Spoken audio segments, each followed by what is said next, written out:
Welcome to the Top Business Leaders Show, powered by Rise 25 Media. We feature top founders, executives, and business leaders from all over the world.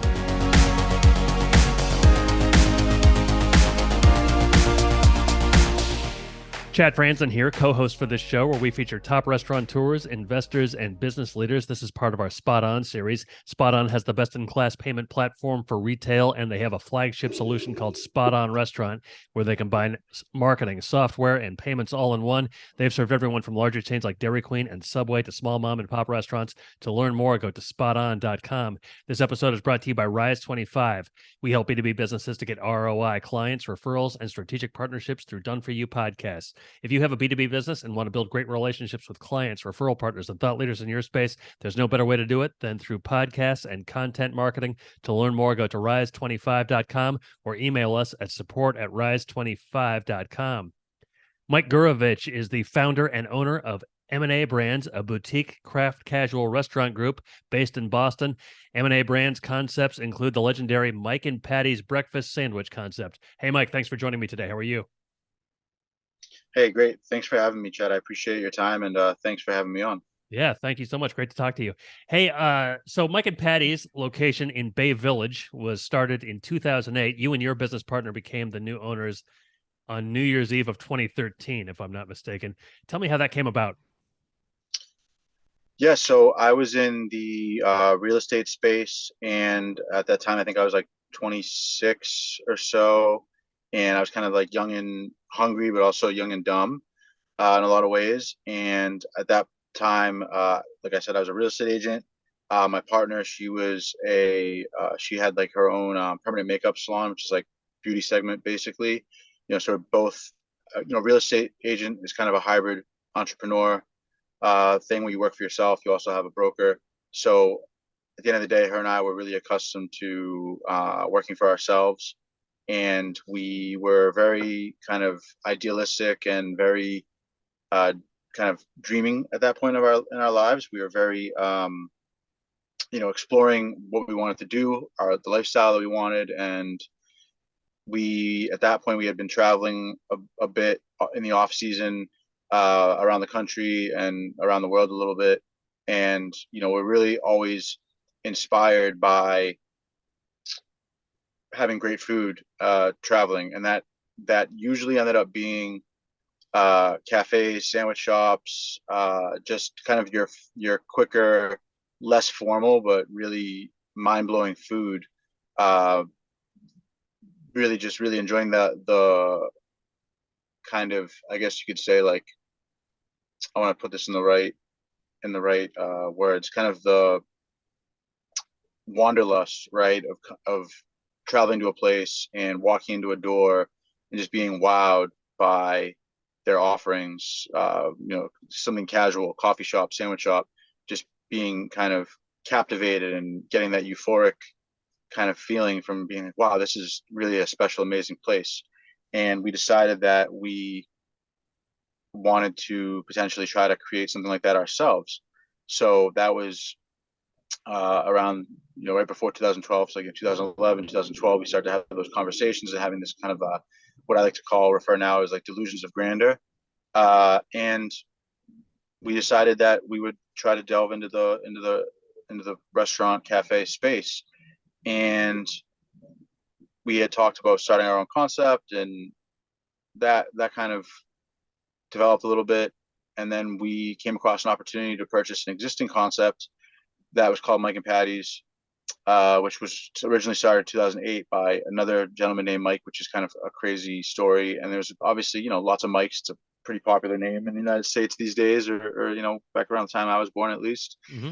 And kind of felt that was serendipitous in a lot of ways. It's a funny story, but every time, a lot of times, even today, somebody walked into one of my spaces and it's like, oh, are you the Mike from Mike and Patty's? And it's like, well, yes, but no, but yes. It's just kind of like a funny story, and it fits kind of well with my personality. Just kind of this like, there's always a little bit of a story or a little bit of a wordy anecdote to share with people, and I think that's kind of part of the fun of that brand and that concept. So yeah.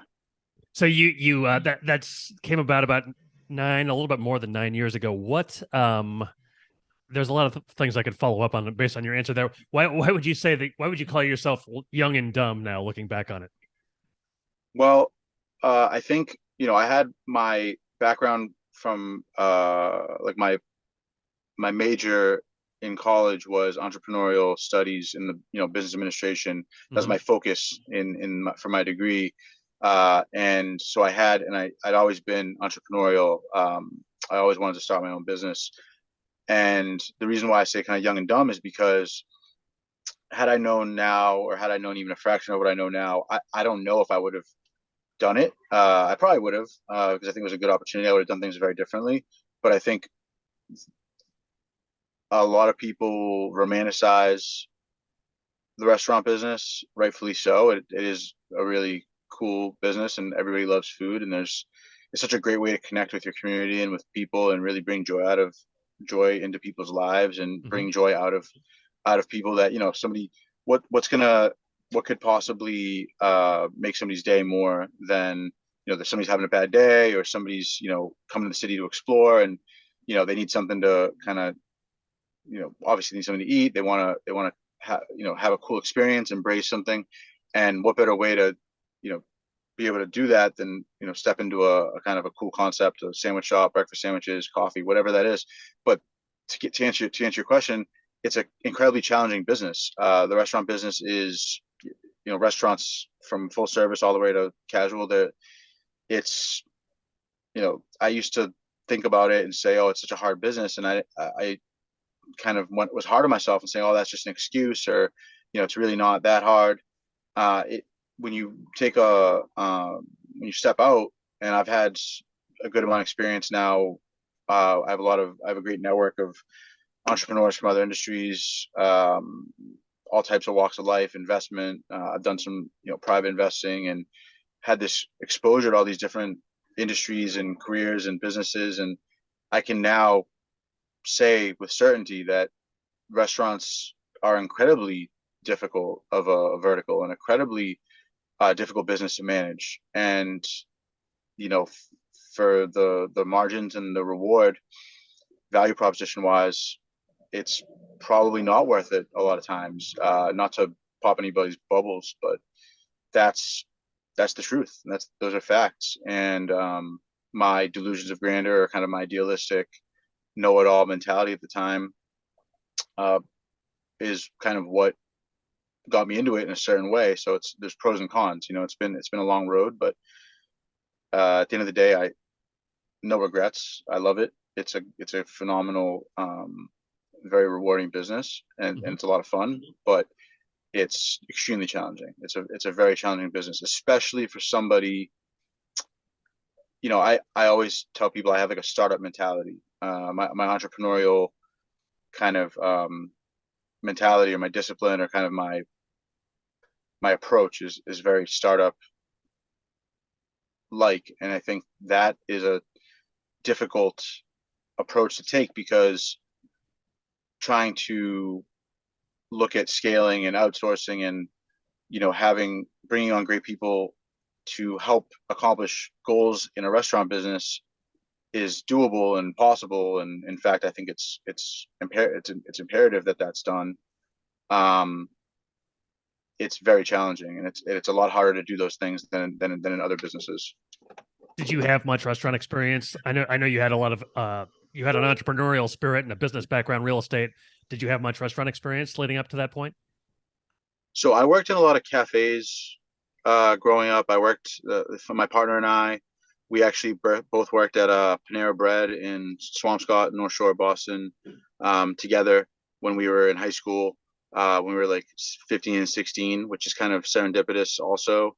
The CEO and founder of Panera is one of my big inspirations, and kind of somebody who I follow Ron Shake's kind of career and moves very closely.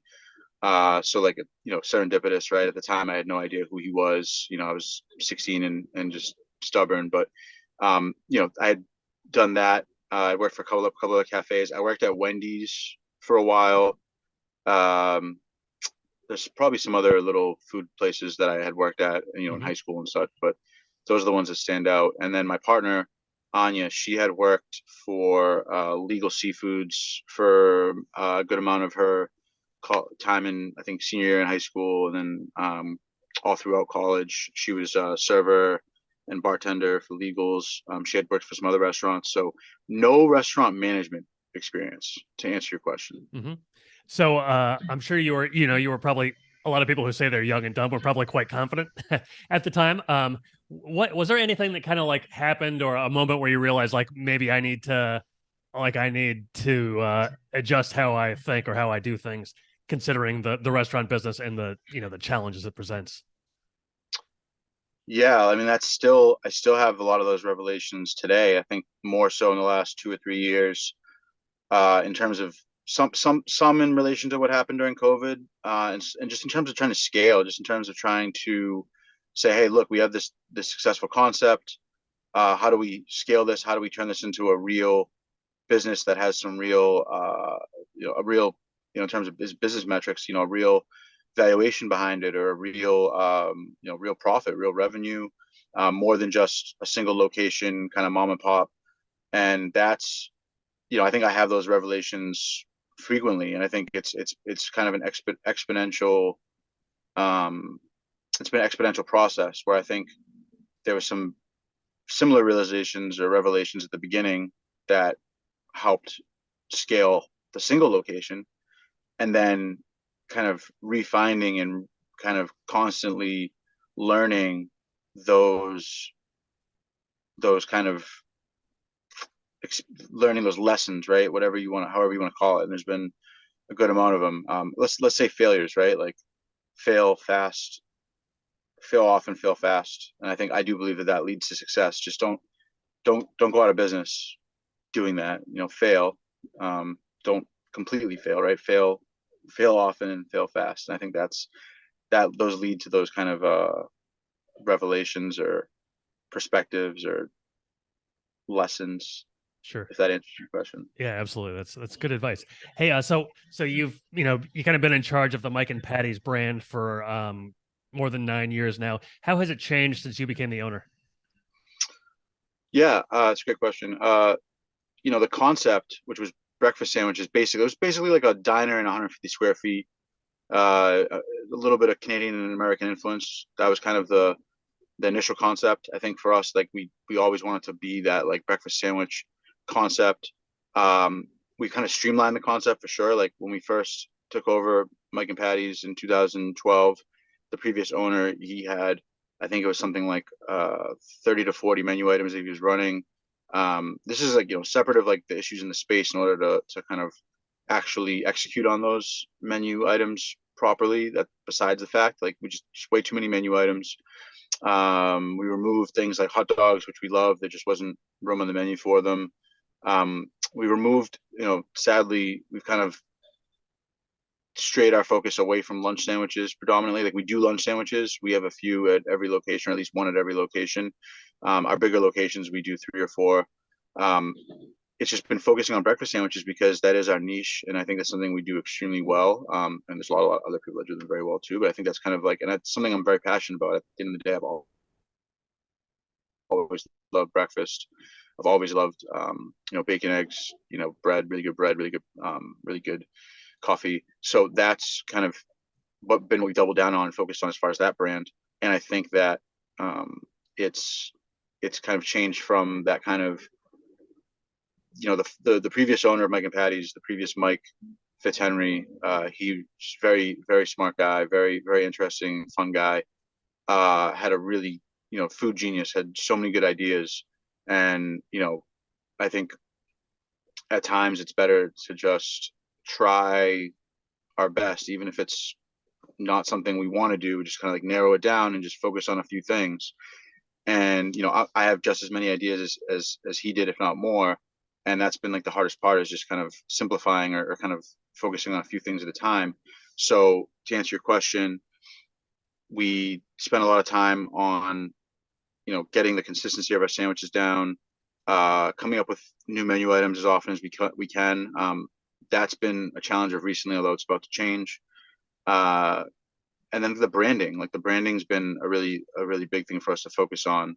And when I say branding, I don't just mean the brand, like the logo and the kind of assets that we use in our marketing, although that is a big part of it.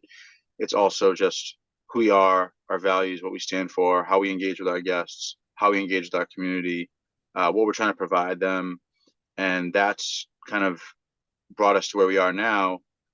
And that's something that I take really seriously. And I want to improve every day. Like there's lots of things that we still could improve on or do better. Like sometimes we still come up short on certain things, but that's kind of my North Star, is just kind of doing the best we can for our guests and continuing to improve on a daily basis. And the brand, we do what we want to do what we say. We want to be able to execute on what we market and how we communicate with our guests and provide them with a great experience. And that's a challenge, but that's what we do, and we're trying to get better at it every day. Yeah, a large part of the restaurant brand, is beyond social media or commercials or the sign or the logo or whatever, as you said. And some of it is, a lot of it is just kind of the experience you have, the vibe you get when you go in there. How would you describe that for Mike and Patty's? It's interesting. Our initial location in Bay Village, and sorry, there's a train going by behind me, but initial concept in Bay Village, it's only 150 square feet. It's in this like historic district with these gas lamp, street lights. So there is like a vibe. It's we've had up to 9 seats in there over the years, but at this point we just have a couple stools in there.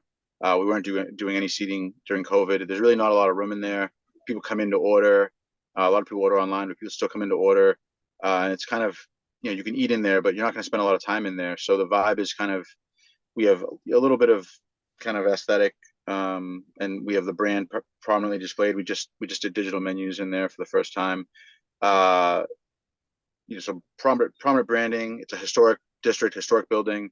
So you get that kind of, I call it like Charles Dickens, London fog kind of architecture going on, kind of from traditional Boston brownstone, even though it's not technically a brownstone kind of vibe.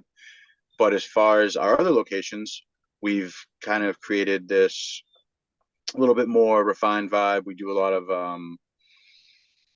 it's kind of old and new together. It's taking some of those design cues from our original spaces and our original space, and just kind of trying to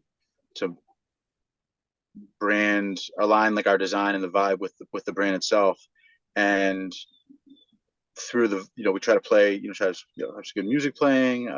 We try to have our teams kind of friendly and bubbly, and trying to guide people into the sandwiches, and just trying to get a vibe of a place that when you walk in, you're transformed a little bit into something that's different. Kind of a like one of our taglines is like your tiny sandwich shop, and all of our locations are pretty small. There's some nuance to that, or some kind of asterisks, but we try to kind of make it a cozy experience. Order your food, you can stay and eat it, you can eat it outside, and hopefully regardless of how casual it is, you're having like an amazing culinary experience. So we try to convey that in all of our locations. Just try to get that little bit of the old with a lot of the new, and just keep it fun and light. Sure, sounds good. Hey, so you had Mike and Patty's, and now you have expanded. You have M&A brands, including Hot Box and Flourhouse Bakery. What led you to expand your portfolio, I guess? Sure. Yeah, I think the industry's changed a lot in the last 10 years. I think, we say we're in the craft casual segment. You can say that it's kind of spurred by the fast casual segment growth, like places like Chipotle, and over the last, 10 years, they've really exploded and come on pretty hard. And then, all levels of players in that industry, from franchises, national franchises to kind of mom and pops that have done a really good job locally in numerous markets, ethnic concepts, trailers, trucks. You have this really, I would say, and I want to take a step back. As much credit as I give to Chipotle, I also give to probably somebody like Roy Choi. I believe it was like Koji, like his concept out of LA. You know, people like Danny Meyer, and you know, obviously, like I want to kind of touch on that, but also obviously countless, you know, mom and pop individual operators too. That kind of industry segment has kind of blown up. And when we first bought Mike and Patty's, it was kind of, we were more unique, and now there's a lot of that. And that's kind of, that's been, you know, how do we stand out? How do we do this? And so what I realized is people, as much as they do like familiarity and consistency, they also like different things. And I like different things. And I think as kind of like a creator, I don't, you know, as much as I want to do something really well and scale it, I want to try different things, do different things. And when we started work on our second location in Somerville, which is a concept called, well, it was in a market called Bow Market. And the landlord said, hey, like, we love Mike and Patty's, but we want every concept in this new development to be an original concept. And we're anchored by a brewery and a wine bar. So we don't really think breakfast is going to work. And we're like, all right, well, guess we got to do something new anyways. And so we came up with something like micro local concept called Hotbox. It's on North Shore roast beef, North Shore Boston. We have like these like roast beef sandwiches. In the South Shore, we have this like specific type of pizza called bar pizza. It's kind of similar to like a tavern pie. There's also bar pizza in like Jersey. It's kind of a unique concept. It's cooked in a pan, and it's really popular on the South Shore of Boston, and now it's kind of made its way into like the main part of Boston. So we decided to go with that concept and pair it with the North Shore roast beef, where, you know, my partner Anya and I were from the North Shore. We grew up with that specific sandwich. It's a kind of like a warmed rare beef served on typically a burger roll or like an onion roll, heaping pile of warm but not hot rare beef with this really specific barbecue sauce, some mayo, and a slice of American cheese. And we call it a roast beef three-way. And it's really, you can really only find it here in the Boston area and like the North Shore, which is where we're from. We grew up in like the Salem, Lynn area, for people that kind of are familiar with Boston. And that's like a really, you know, another food that I'm really passionate about. And the South Shore bar pizza was just kind of that juxtaposition of like something else. We didn't want to just do roast beef. We didn't think it would do well on its own. Most of the roast beef shops in the Boston area, they usually serve, some of them serve pizza, some of them serve fried seafood, some of them do things like chicken fingers and salads and such, steak tips. So we didn't have the ability to do all that stuff. We didn't really want to do that same thing. So we kind of paired those two concepts together, and we were in this really, you know, the space that we designed was very small as well. It's like 330 square feet. And we just designed this cool brand called Hotbox. You know, it's like the space is kind of a hotbox, and there's like the whole cannabis connection. It's another like passion industry that I've been involved with. So kind of use that concept and that kind of space to influence the way that we put that brand together. And that's been a lot of fun. It's still only at one location. Definitely looking forward to expanding that concept. Different animal. Now we also run Mike and Patty's out of that same space in Somerville. Since COVID, we were able to work with the landlord and have him utilize the space all day. And the other concept you mentioned, Flourhouse, we decided to acquire a bakery. We wanted to make our own bread and, you know, do some pastries. And that's been a tremendous undertaking. It's been almost 3 years now, like just over 2.5 years. And that's been a completely different experience. And that one has a lot of reflection and interesting nuances to it. So that's been a long, hard road in itself. So we created a new brand for the bakery. Like we realized that Mike and Patty's being this kind of,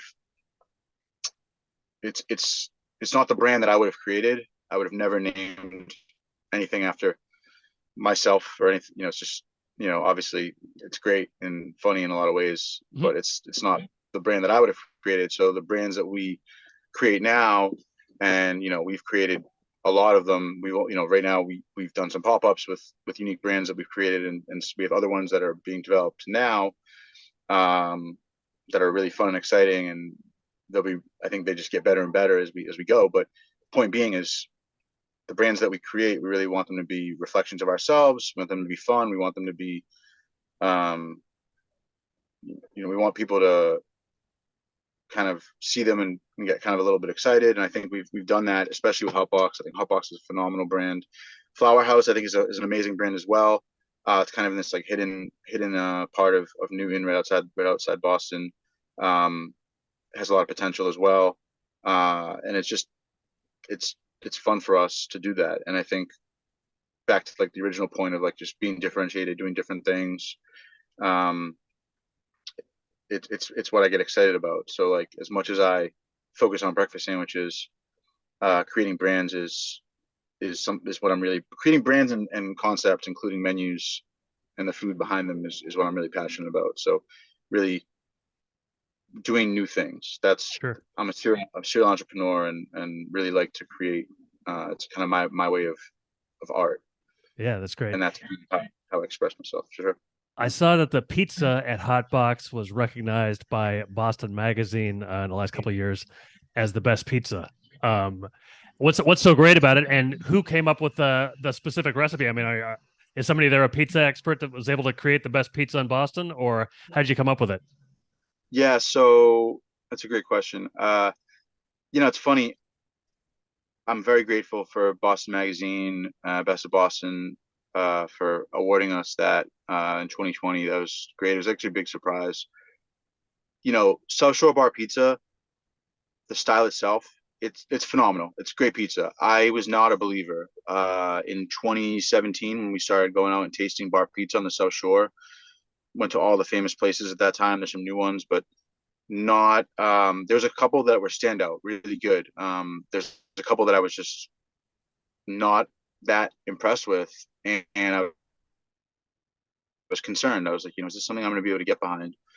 And because we like the North Shore South Shore juxtaposition of the concept, so I was like, we're going to run with this. And at the time, we had a chef manager who was from the South Shore, and he had a lot of experience eating that pizza. And we worked together on trying some different recipes, trying the kind of seeing how the best versions of that type of pizza came out, like when it was really good, what was really good about it, and when it was bad, what wasn't good. And we realized that when the dough that specific type of pizza, it's hard to, without seeing, if you see a picture of it, it's very easy to understand, but without the picture, it's hard. It's cooked in like kind of a deep dish pan usually, even though the pizza is kind of definitely thin crust. It has this like, I think the term is like laced edges. Really, there's another term for it in the culinary world. It's, Maillard reaction, but it's you get the crisp. So the toppings and the cheese go all the way to the edge of the pan, and they create like a Maillard reaction with the pan, and that creates this like, it looks burnt, but it's not. It has like this like super crispy taste to it. And with the dough, when you use a good dough and you don't have it too thin, it's chewy but crispy. And that's what we realized like the best bar pizzas had. So we tested some recipes, and kind of nailed what we thought was a really good bar pizza.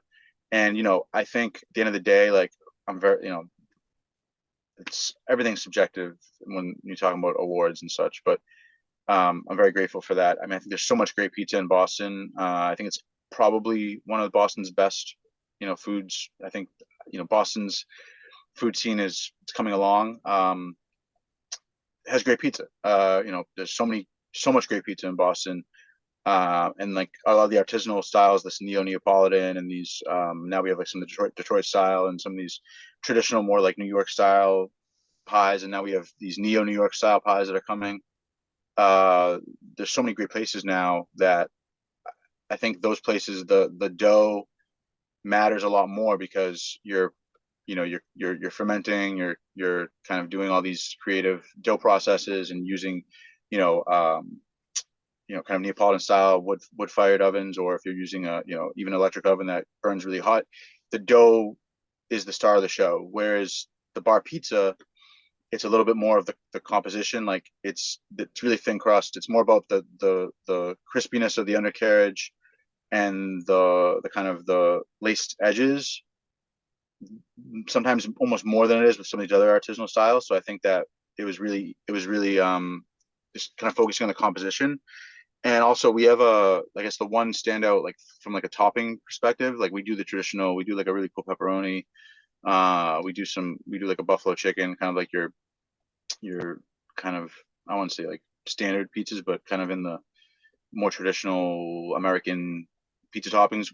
What we do that's different is we do a pickle pizza, and that is I never thought that I would like it. There's a place in the South Shore in Stoughton that's Town Spa. It's famous for their bar pizza. I had some friends from down there and ended up frequenting that place on the way to, when I was in college, on the way to partying in Providence. And that was a place we always stopped on the way. And it's kind of legendary to this day. They do a ton of business. It's this massive kind of, bar that serves this pizza, and a lot of people go there. So that was kind of the inspiration. They do a pickle pizza. Ours is a little different. We do, ours is spicy pickle. We mix hots with chopped pickles, and it's phenomenal. It has this like, it's spicy, but it has like that kind of like if you have a cheeseburger with pickles, that's like where the cheese melts with the pickle. That's kind of, to me, is very unique, and I think that's one of the things that makes us really unique. And I'm really proud of that pizza.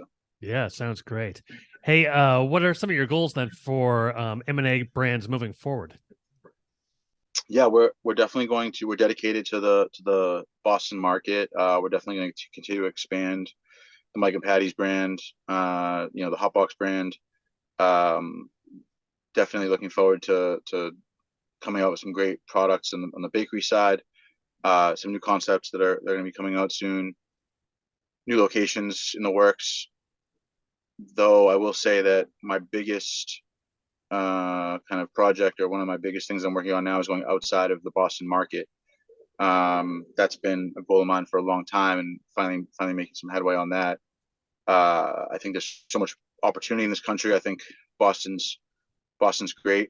The Northeast is great. California is great, but really, I mentioned California because originally that was always my West Coast was always the target. Like, hey, I really want to do something in LA or San Diego, or I've lived in Oregon and the San Diego area, so I really want to do something there. The truth is, in today's world, doing business in Massachusetts and doing business in California is, and states like New York, just really challenging. It's really, really cost prohibitive. There's a high barrier to entry.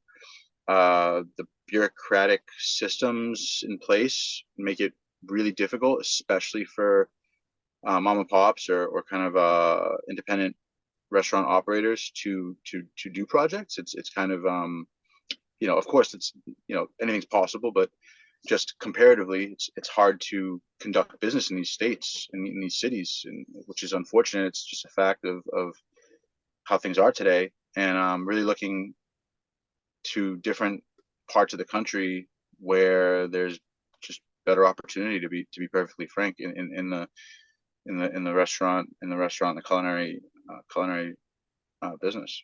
Okay, well, best wishes, best of luck to you. I have one more question for you, but first, tell me how people can learn more about everything you have going on with M&A Brands, Mike and Patty's, Hot Box, Flourhouse Bakery. Sure. We have a website, mabrands.co. We can't do an and, so it's M&A Brands, but the website's mabrands.co. Instagram is the best. You can best place to kind of keep up to date with everything. At Mike, MikeAndPattys, at eat.hotbox, and then at flourhouse.bakery, I believe it is. And check us out, follow us. A lot of cool things. We have a big collaboration with Vital Farms that we just announced yesterday. We're giving away a free carton of eggs with every fancy, which is kind of a legendary partnership. We're very excited about that. But that's just an example of some things we have going on, and definitely check us out and stay tuned for more amazing and exciting things coming soon. Okay, awesome. Hey, last question for you. When you go to either Hotbox or Mike and Patty's as a customer, what are your go-to items of choice? Sure. So I'll start with Mike and Patty's. Mike and Patty's Fancy is our longtime bestseller. It's two Vital Farms eggs, bacon, diced red onion, this like tangy kind of chipotle house mayo, avocado and cheddar on multigrain. That's like our number one bestseller. It's kind of like what made us kind of put us on the map. And we have another sandwich called the Breakfast Grilled Crack, which is obviously a Vital Farms egg with 4 different types of cheese pressed on sourdough. We make our own English muffins. We have a lot of good English muffin sandwiches. Really, the menu is from 7 to 10 breakfast sandwiches at each location. You really can't go wrong with any of them. If you're kind of plain, you can just do a bacon, egg, and cheese on our Flourhouse, our house-made English muffin. English muffins are phenomenal. They never touch an oven. Can't go wrong with that. At Hotbox, I think pickle pizza and a junior beef 3-way. I think you can't go wrong with any of that. Even just regular cheese pizza is honestly phenomenal, and the junior beef or the super beef are great as well. It's definitely we're not trying to reinvent the wheel. We're just trying to do it really well. And I think those, you can't really go wrong. We have pretty small menus at all of our locations. I think we try to make it so that anything you order is going to hopefully tickle your fancy. No pun intended.